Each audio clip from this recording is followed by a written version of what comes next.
fenomena lahar kayak tadi ternyata bisa buat orang bertahan di atas gunung ya. Wisata ekstrim yang jarang terjadi. Kalau tadi panas alami dari perut bumi, informasi yang mau Maya kasih tahu selanjutnya soal panas buatan. Kompor minyak tanah yang melegenda dan sudah sulit ditemukan. Ternyata masih ada loh yang menggunakan kompor jadul yang berusaha bertahan di perkembangan zaman.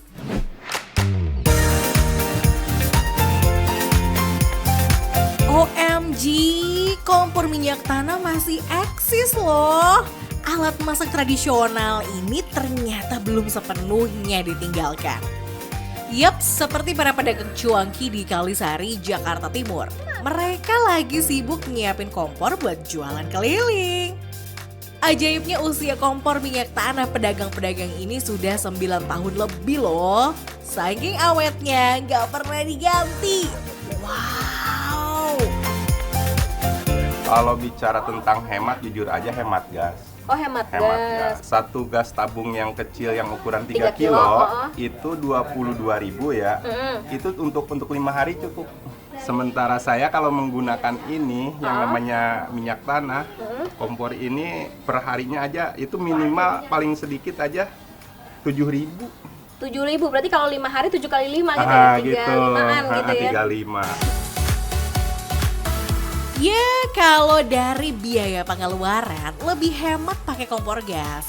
Tapi si abang penjual memilih kompor minyak tanah tuh karena gak makan tempat dan lebih ringan saat dipikul. Ada juga sih pedagang cuanki yang pakai gas LPG karena mereka berjualan dengan gerobak dorong. Jadi gak berat deh bawa-bawa tabung gas. Nah, biasanya penjual cuanki membeli minyak tanah di pedagang eceran. Harga per liternya Rp14.000. Bisa beli setengah ya Mang ya? Bisa.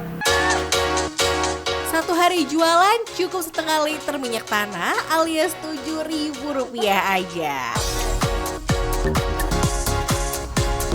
Selain pedagang cuanki, kompor minyak juga masih dipakai Bu Ida nih, warga Celilitan Keramat Jati, Jakarta Timur. Oh ini udah berapa lama beli kompor ini? Udah 5 tahunan. 5 tahun? Bu, keuntungannya pakai minyak tanah tuh apa sih? Ya buat bantu kita masak, kalau lagi gasnya habis saya pakai ini buat masak. Oh gitu, untuk darurat ya Bu ya? Darurat. Jadi dia siap aja buat di rumah, paling 3 hari 4 hari. 3 hari 4 hari? Ya memang sih, kini keberadaan kompor sumbu hingga minyak tanah di ibu kota sudah jarang ditemui. Meski sudah langka, kompor minyak pernah jadi primadona. Yups, di daerah Cawang, Jakarta Timur, jejak keberadaan kompor sumbu ini pernah eksis. Tahun 90-an, lokasi ini jadi sentra pengrajin kompor minyak dengan julukan Cawang Kompor. Tapi kalau sekarang sih, penjual sekaligus produsen kompor minyak hanya tersisa satu, yakni Roni. Yang paling mahal nyampe 500. Nyampe 500, yang mana Pak? Tunjukin Pak. Yang ini 500.000 Pak. Wah, ini yang susah apanya Pak? Bagian mananya Pak? Yang susah ini sumbunya lebih banyak. Oh sumbunya lebih banyak. 50 itu Ini juga lebih tebel ya Pak? ya bahannya juga beda. Harganya bervariasi, mulai dari 80.000 hingga ratusan ribu rupiah. Proses membuat kompor dimulai dari membuat pola melingkar untuk tungku dan tempat sumbu. Harga bahan baku yang mahal jadi kendala tuh. Satu lembar plat baja harganya Rp100.000 bahkan lebih. Nah, semakin tebal bahan baku, semakin kuat kompor menopang beban. Dalam 1 bulan, paling banyak terjual hanya 20 kompor per bulan. Bahkan biasanya hanya 10 kompor per bulan aja. Berbeda dengan tahun 90-an yang bisa laku lebih dari 10 kompor per hari loh. OMG. Oh iya, stok yang dijual juga terbatas, tergantung pemesanan. Tapi tenang, Roni membuka jasa perbaikan dan garansi loh. Paling jasa aja 10.000. Oh, ganti sumbu 10.000. Kalau kerusakan kayak tadi nih, Pak, ini kompor saya yang gebluk nih, mati mulu gitu. Ya, itu antara 20 sampai 25.000. Oke deh, sekarang kita cari jejak penjual minyak tanah. Wah, ternyata masih ada tuh pedagang minyak tanah keliling dengan gerobaknya di kawasan Celilitan, Jakarta Timur ini. OMG.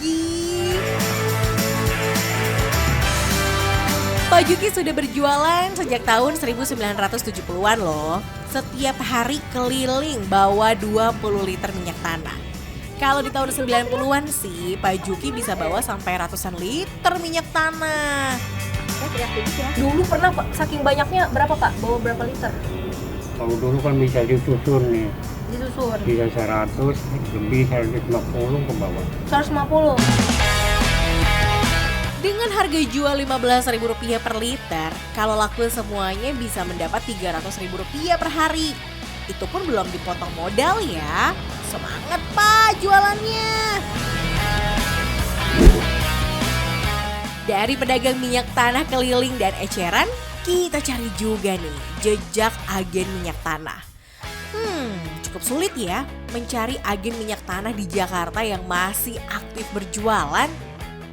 Nah, salah satunya ada di Pengadegan Utara, Jakarta Selatan. Lihat tuh, di atas tokonya terlihat ada tangki berukuran cukup besar. Kalau minyak tanah sekarang pasokannya gampang apa susah? Gampang. Cuman harganya yang mahal. Oh, harganya yang mahal. Ibu, ini di atas apaan sih, Bu? Tanah. Metana. Itu kan pentingnya. Oh, tankinya. Bu, kalau agen itu minimal ngisi berapa? 5.000.